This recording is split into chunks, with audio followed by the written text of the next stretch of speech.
Yummy. Tapos lagyan natin ito. Tapos sasawsaw natin.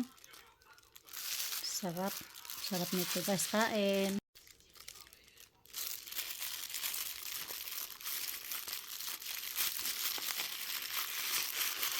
Ito ang laki-laki ng tilapia. Ang taba pa. Pag ako kasi bumibili dun guys, dinadamihan niya. Kasi alam niya madami akong kumain. Ayan.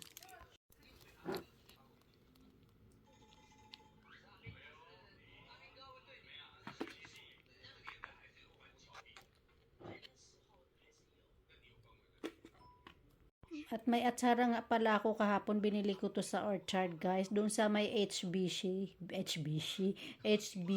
ayan. Tingnan natin kung masarap to.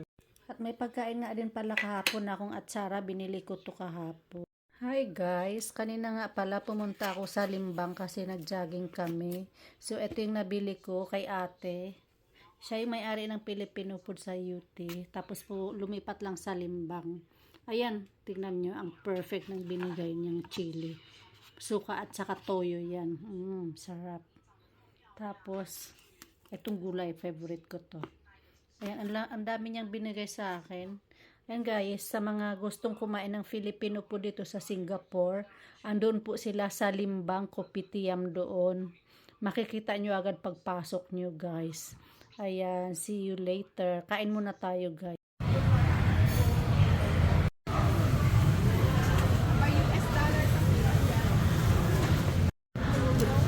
Oo, sa ano te, sa YouTube pa rin, tapos sa Facebook.